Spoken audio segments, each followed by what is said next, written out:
Yani özellikle biz zaten bunun bölgede uyuşturucu kullanımı bu kadar artmasının özel savaş politikasından bağımsız değerlendirmediğimizi bir kez daha ifade etmek istiyoruz. Özellikle uyuşturucunun yani kadınlar arasında çok fazla arttığını da görüyoruz. Dolayısıyla burada kadını iradesiz, aslında ruhsuz ve beyinsiz bırakarak toplumu düşürme çabası içerisinde olduklarını görüyoruz. Dolayısıyla yani iradeden düşürülmüş, ruhsuz bırakılmış, düşünemeyen bir kesim yaratarak aslında kadının toplumda öncü rolünü, iyileştirici rolünü, bugün işte barışı inşa eden rolünü, aynı zamanda demokratik bir toplumsallığın bir arada, bütün toplumsallıkların bir arada yaşamasına sağlayacak o rolünü aslında çökertmeye çalışıyorlar. Yani aslında kadın üzerinden daha çok ilerlendiğini bu süreçte görüyoruz. Yani kadın, çocuk, genç ve halklar üzerinden bu kadar yaygınlaşmış olması, özellikle bölgemizde bu kadar çok yaygın olarak kullanılıyor olması bugün bu savaş politikalarından bağımsız değildir. Bizler şunu görüyoruz, yani sömürgeci devletlerin tarihlerine baktığımızda İngiltere'nin Hindistan'ı aslında önce yozlaştırarak bitirmenin eşiğine geldiğini, sonra işte yozlaşmış bir topluma müdahalenin çok daha rahat bir şekilde gerçekleştiğini görüyoruz.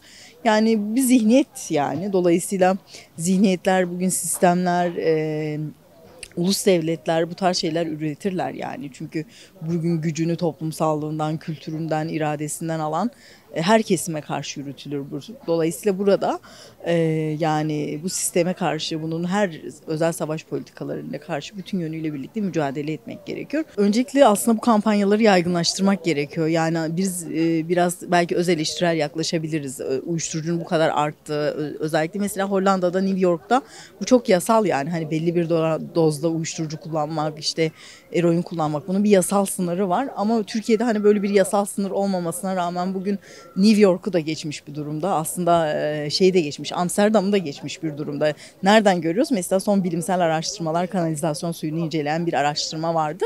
Adana ve İstanbul'da dahil olmak üzere, işte Diyarbakır dahil olmak üzere, yine işte bölgedeki iller dahil olmak üzere uyuşturucu kullanım oranının bu illeri geçtiğini, yani çok yasal yerlerde, yasal bir sınırla kullanılan yerleri geçmişsek aslında çok ciddi bir tehlike altındayız. Dolayısıyla bu çalışmaları, daha çok bilimsel çalışmalar ortaya koyarak bu bilimsel çalışmaları da halkla buluşturmak gerekiyor. Yani sizin toplumla bütünleştirmediğiniz, toplumun ihtiyaçlarına cevap vermeyen, halkın ihtiyacına cevap vermeyen hiçbir bilimsel çalışmanın bugün geçerliliği olmaz yani. Dolayısıyla bizim halkla temasımızın olması gerekiyor. Bu halk meclisleri mesela mahallelerde çok yaygın. Yani bir şey oluşturulmalı. Yani kentin bir bağımlılık haritası oluşturulmalı. Dolayısıyla bizler bugün hangi mahallede daha fazla uyuşturucu kullanıyor bunu bilebilmeliyiz yani. Bu şu demek oluyor: bizim hangi mahallede daha fazla uyuşturucu kullandığını bilmemiz, hangi mahallede az tüketildiğini bilmiyoruz. Yani odak noktamızı değiştirmemizi sağlayacak. Oraya daha fazla yoğunlaşmamızı sağlayacak. Orada halkla, toplumla daha fazla toplantı almamızı, bilinç düzeyini yükseltme toplantıları gerçekleştirmemizi, belki bir mücadele hattını birlikte oluşturmamızı sağlayacak. Çünkü bizler biliyoruz ki aile bunu tek başına yapma konusunda yeterli değil yani. Ya da tek başına sıradan bir kişi, dışarıdan bir kişi, bir komşu, bir akraba da bunu yapabilecek düzeyde değil. Bunu aşabilmenin yolu toplumsal bir mücadele hattıyla, bu kampanyalarla, halkla birlikte bir bütünen örgütlenerek bugün bu uyuşturucuyu bu kentlerin dışına atabilmek.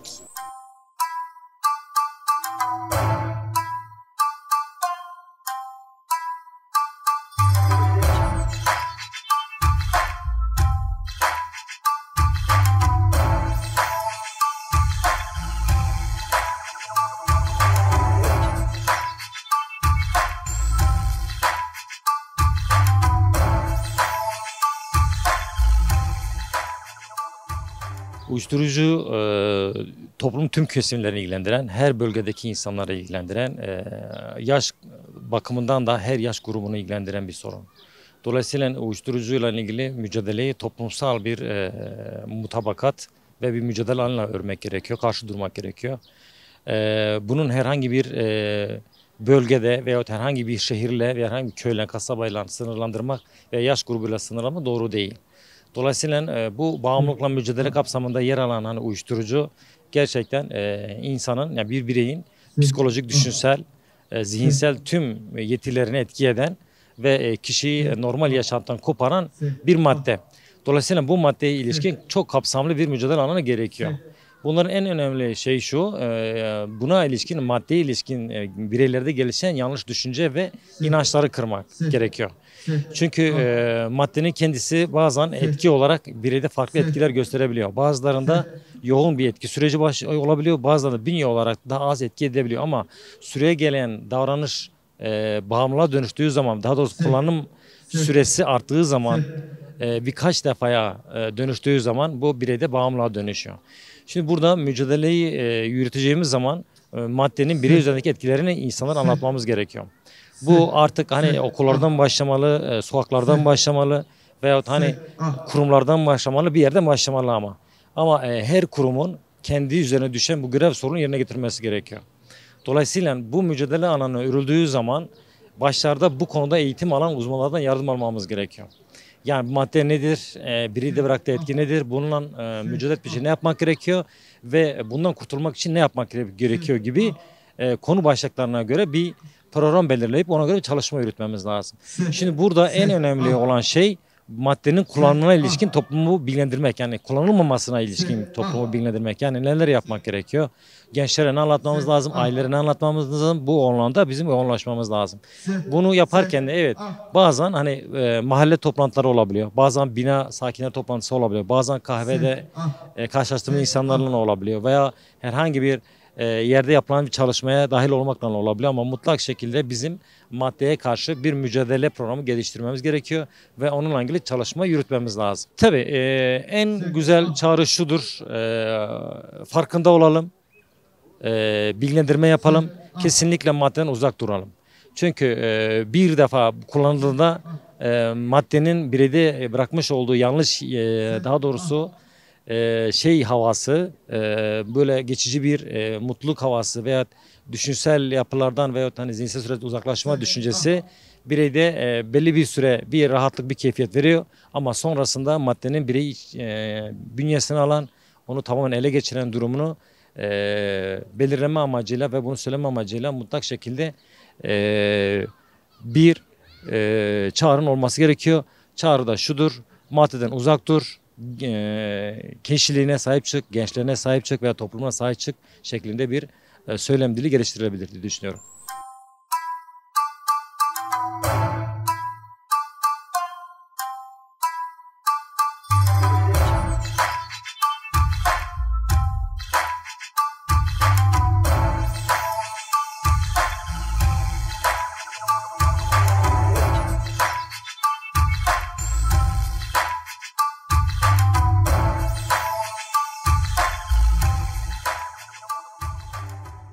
Şimdi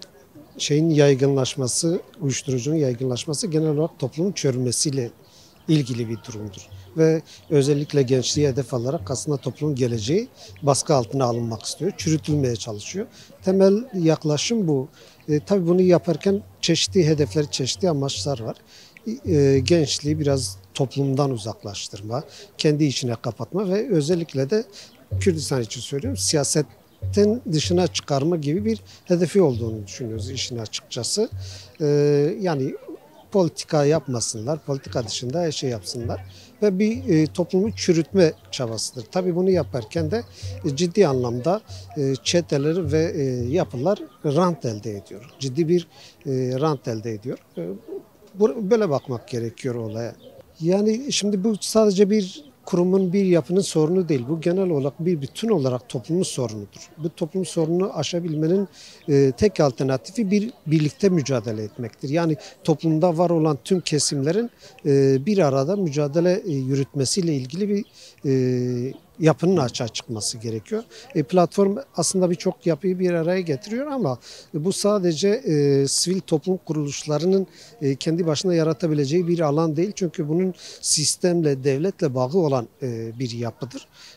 Bunun ortadan kaldırılması aslında devlet politikasının ciddi anlamda bu alana yönelmesi gerekiyor. Ancak bu şekilde yani minimize edilebilir ya da gündemden çıkarılabilir. Eğer böyle bir gündem yaratmazsak, yani kampanya belki sadece gündem yaratmaya dönük bir şey olabilir. Nihai çözüm bir bütün olarak bütün kurumsal yapıların bir arada mücadele etmesi ve buna karşı ciddi anlamda bir eğitim sürecinin başlaması gerekiyor. Ya sadece şey yetmez, işte karşı bir mücadele yürütmek yetmez. Bir eğitim sürecidir ve sonuçların neler olduğunu topluma göstermek gerektiğini düşünüyorum. Uyuşturucuya bulaşan kişilerin aslında şeyleri belli. Gösterdikleri tepkiler, refleksler ya da durumları belli. Bu tür durumlarla aileler karşılaştığı andan itibaren çocukların ya da gençlerin durumlarında ani böyle değişimler olduğu zaman aslında bu ciddi anlamda bir şeyle karşılaştıklarını, bu büyük ihtimalle de uyuşturucu gibi bir durum olduğunu gösteriyor. Dolayısıyla böyle bir durumla karşılaştıklarında en azından uyuşturucuyla mücadele ile ilgili kurumların başvurmaları gerekiyor ve dolayısıyla bunun üzerine bir tedavi sürecine geçilmesi gerekiyor. Çocuklarıyla muhakkak iletişim içerisinde olsunlar. Eğer bu iletişimi sağlayabilirlerse çocukları da bir güven oluşturabilirler ve bu güven sonucunda da tedavi olmaları ya da kendilerini yeniden kazanmaları durumu söz konusu olabilir. Yoksa bunun dışındaki geri kalan kısımlarda aileler tek başlarına uyuşturucuya bulaşmış bir çocukla mücadele etme şansları neredeyse sıfırdır.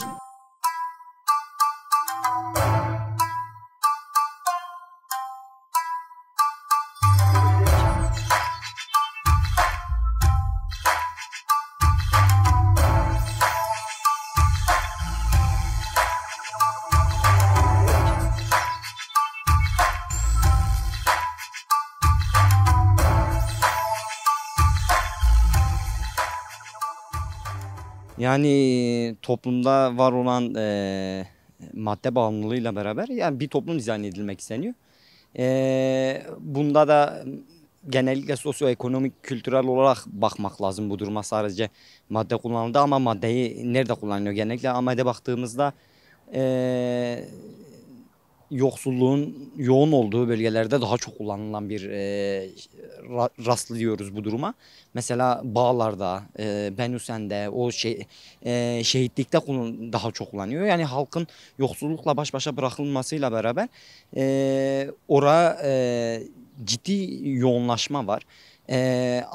Ahmet özelinde baktığımızda Kürdistan'da genel anlamıyla uyuşturucu ya da madde bağımlılığının tiryakın çocuk yaşlarına düştüğünü görüyoruz. Ve bunun için sadece sivil toplum ve bazı duyarlı siyasi partilerin dışında ciddi bir çalışma yok. Bu da gösteriyor ki var olan faşizmin Kürt halkı ya da Kürdistan'da geliştirdiği politikayı gözler önüne seriyor. Biz sivil toplum örgütlerinin ya da bu alanda mücadele veren kişilerin, bireylerin bu konuda duyarlı olup genel anlamıyla toplumu daha yaşanılabilir bir hale getirmesi lazım. Çocuklarımız genellikle artık ne yazık ki uyuşturucuya ya da maddeye çok çabuk erişiyor. Ve bu da var olan bir politikaya benziyor. Yani ya genel anlamıyla alanda olmak lazım. Yani mahallede olsun, evde olsun, kapı kapı olsun, halk ve aileler bilinçlendirilmeli. Bu bir bilinç aklıyla yenilebilecek bir durum. Ancak el ele vermeyle olur. Bu gibi platformların daha aktif olmasıyla ya da belediyelerin yürütülüyor yine belediyelerle ortaklaşarak sivil toplum örgütleriyle ortaklaşarak ciddi anlamda bir çalışma var. Yetiyor mu? Şu anki duruma baktığımızda yetmiyor. Daha bir sarılmamız lazım. Çocukların daha çok kültürel ya da sanatsal mahallelerde oyunlarla hareket etmesi gerekirken görüyoruz ki bunlarla mücadele eder duruma gelmiş aileler yani. Çocuklar güvenli bir ortamda büyümüyor. Yani bir söz vardır yani bir bitkinin ya da bir çiçeğin yeşerebilmesi için uygun koşulların yaratılması lazım. Bizim toplumumuzda da çocukların daha doğru bir topluma erişebilmesi için bizim mücadele etmemiz lazım. Daha yaşanılır bir mahalleler kurmamız lazım. Yani kültür sanat faaliyetlerinden tutun spora, her alanıyla alternatif yerlerin kurulup uyuşturucuya ya da madde bağımlılığına karşı doğru mücadelenin verilmesi lazım. Bunun için de bilinçli aileler lazım. Biz her zaman alanlarda ya da buna karşı mücadele üretenler, mücadele edenler alanlarda olamıyor. Ama aileler her zaman temas halinde olan insanlar. Bunun için de bilinçlendirilip ona göre şiar be demek lazım yani. Yani daha kendi gerçekliğini bilip kendi mücadelesine yakışır bir hayat sürmelerini öneririm ya da bu uyuşturucunun ya da maddenin gençlere ya da çocuklara topluma verdiği zararı doğru okuyup ona göre yaklaşım sergilemesi lazım. Biz sadece sivil toplum ya da kurumların işi değil, onlarla çözüm olacak bir şeydir. Onların da doğru temelde bu olaya yaklaşması lazım. Elzem bir olay. Bu yüzden gençlerimizin de gerçek anlamıyla artık şiar be demesi lazım. Bunlar söyleyebilirim.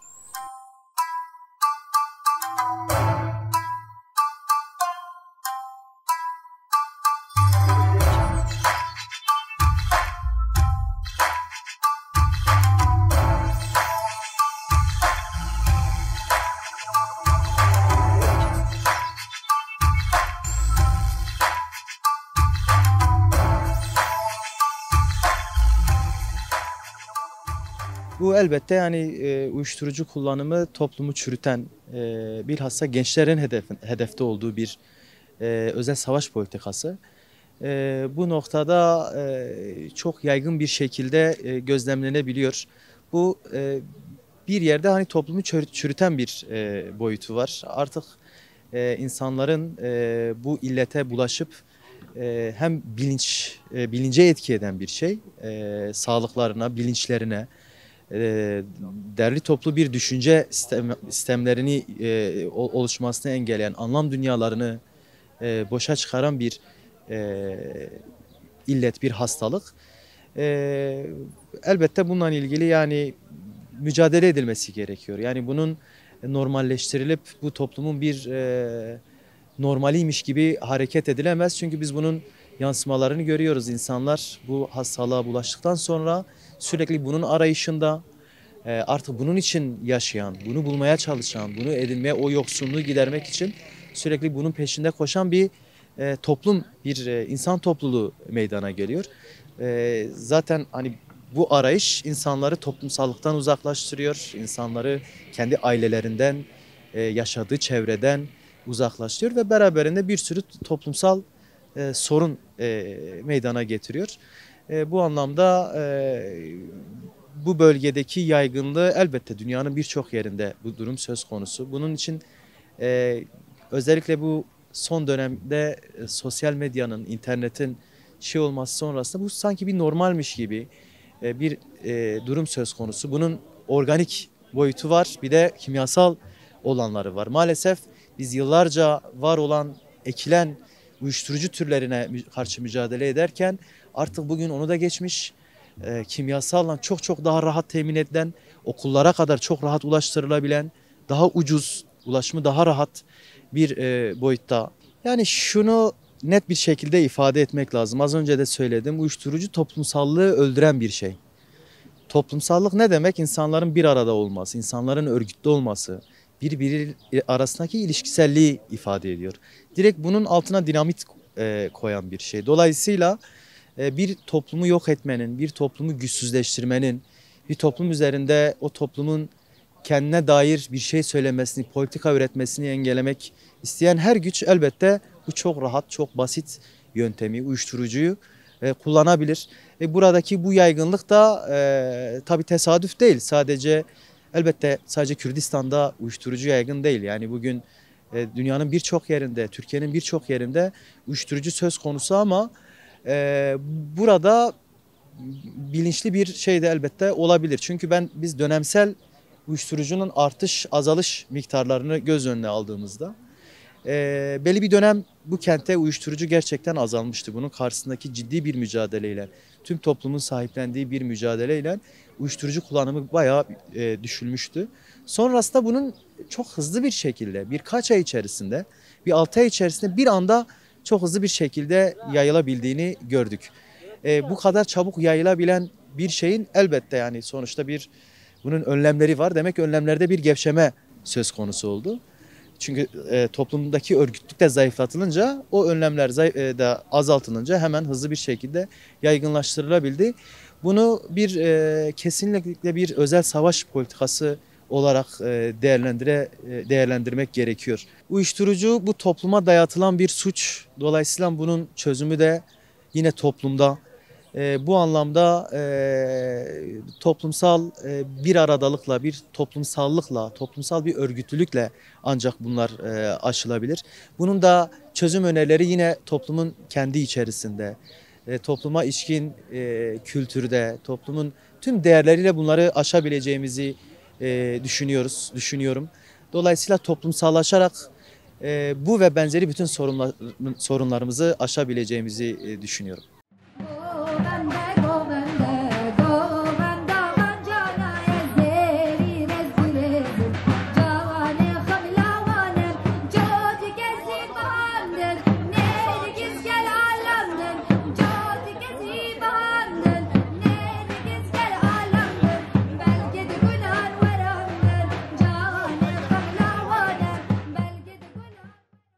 Bence bunu anlayabilmek için en az 10 yıllık bir sürecin değerlendirilmesi gerekiyor.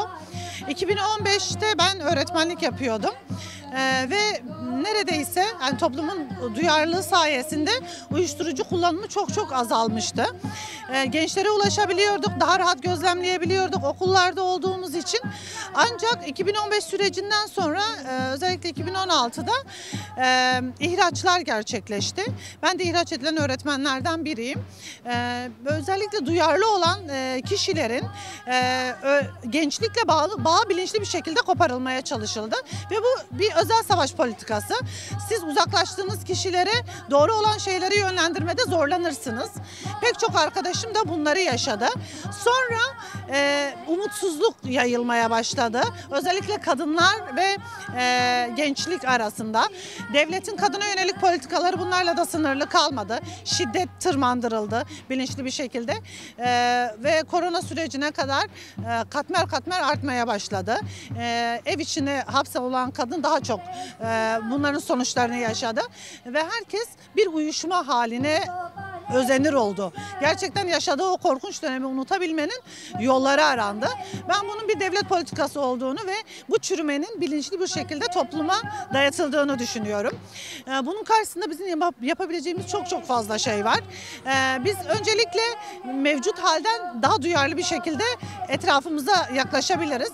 Ben şu an şantiyelerde çalışıyorum, mühendislik yapıyorum ve gençliğin nasıl buna bilinçli bir şekilde sevk edildiğini gözlemleyebiliyorum.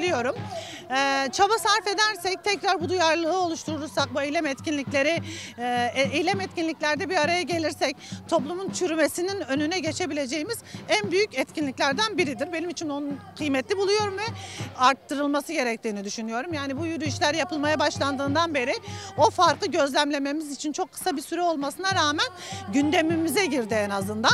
Bunu dert edinir olduk. Başarıya da ulaşabilecek bir kitleye, bir güce de sahibiz. Özellikle yerel yönetimlerin burada üstüne çok büyük bir sorumluluk düşüyor. Yani kayyum politikaları uygulandığında kadına yönelik pek çok yer kapatıldı. Kadınlar orada bir emek üretiyorlardı, emeklerinin karşılığını alıyorlardı. Zorlandıklarında başvurabilecekleri yerler oluyordu. Ancak bu politikalarla kadınlar o alanlardan uzaklaştırıldı. Bu politikalar tekrar geriye döndürülebilir. Çok hızlı bir şekilde yerel yönetimlerle farklı projeler yapılarak insanların uyuşturucudan kurtulması sağlanabilir. sadece tek bir bağımlılıktan bahsetmiyorum. Yani pek çok bağımlılığa sevk edildi insanlar. Toplumun düşünmemesi gerekiyor, düşündürülmemesi gerekiyor.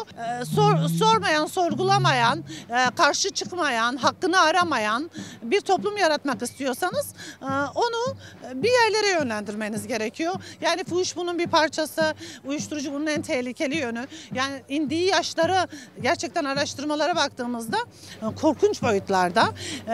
Bunu toplumun fark edebilmesi gerekiyor. Düzeltebileceğimiz tek nokta biziz yani. İstediğimiz kadar diyelim bu özel savaş politikası, kimse bunu şey yapmayacak. Yani bu bizim derdimiz. Bu noktada ben herkesi duyarlı olmaya çağırıyorum. Benim çocuğum yapmaz dememeleri gerekiyor. Benim bir çocuğum var ve başkasının çocuğundan bir farkı yok. Bu çocuklar birlikte büyüyorlar, birlikte sosyalleşiyorlar. Hepimizin çocuklarını koruma altına almak için bu illetten uzak tutmamız gerekiyor. Şimdi STK'lar olarak, sivil toplum örgütleri olarak çok büyük bir güce sahibiz. Ben eğitim senliyim, 10.000 tane üyesi var. Aynı zamanda makine mühendisiyim. 12-13 bin üyesi var. Her yere ulaşma şansımız var. Her sivil toplum örgütü, insan hakları savunucusu, yani neredeysek oradan çaba yürüterek mahallemizde komşularımıza, yani kim kime ulaşabiliyorsa özellikle de iletişim halinde, yani duyarlı insanlarla ve STK'larla, yerel yönetimlerle duyarlı bir şekilde çalışırsak biz bunun önüne geçebilecek güçteyiz. Eminim ki bundan birkaç yıl sonra biz çalışmalarımızın ürününü göreceğiz ve daha sağlıklı insanlarla iletişime geçmiş olacağız.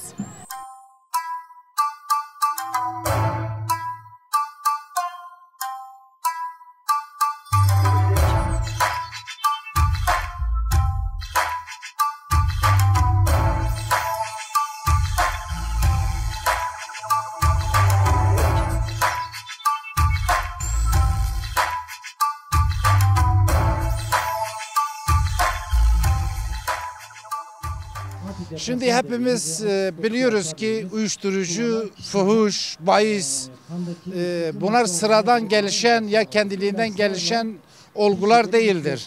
Dolayısıyla sistematik bir saldırıdır. Gençliğe saldırıdır, kadına saldırıdır, çocuklara saldırıdır. Toplumun değer yargılarına karşı bir saldırıdır. Dolayısıyla buna karşı da ancak örgütlü bir yapıyla, buna sistematik bir oluşumla cevap olabilirsin. Eğer ona cevap olamazsan sen onu boşa çıkaramazsın. Onun için bizim de gençlerle, kadınlarla ve bütün kurumlarla birlikte oluşturduğumuz platform gerçek anlamda toplumun diyor ya, özellikle aileler konusunda bir etki yaratıyor. Aileler de bu konuda gelip bize hem kendi çocuklarının yaşadığı sıkıntıları anlatmaya başlıyor. Hem de kurumlara yönlendirerek onlara destek olmaya çalışıyoruz. Bu açıdan yani platform toplumun üzerinde yarattığı etki açık gözle görünebiliyor. Ama bu yeterli midir? Değildir. Çünkü Orta Doğu'daki gelişen savaşlarla birlikte özellikle de bölgemizdeki yaşanan çatışmalı ortamlardan çok ciddi anlamda gençliğe bir saldırı vardır. Dolayısıyla bu saldırının boşa çıkarmak için daha da çok çalışma gerekir, daha da çok halka yenmek gerekir, daha ciddi anlamda örgütleme gerekir ve ancak öyle bu gençliği bu canavarın elinde kurtarabiliriz. Şiar ve platformun başladığı kampanya bir kıvılcımdır. Sadece bir oluşumla sınırlı değildir. Bunun ailelerin desteğini de yanımıza alarak sivil toplum örgütleri düşüncesi, fikri, farklı mezhebi ne olursa olsun gözetmeksizin herkesin kendi bu platformun bir parçası olarak görmesi gerekir, içinde yer alması gerekir ve takip etmesi gerekir. Dolayısıyla bizim yapacağımız çağrılar sadece bunun organizasyonudur ama bunu hayata geçiren halkın kendisidir. Kurumların kendisi olmalıdır. Bu açıda bizim çağrımız halkımızadır. Platformu daha güçlendirelim, daha sahiplenelim ve alanları dolduralım ki onlara bu toplumun değer yargılarıyla oynayan çocuklarımızın geleceğiyle oynayanlara da alanları daraltalım.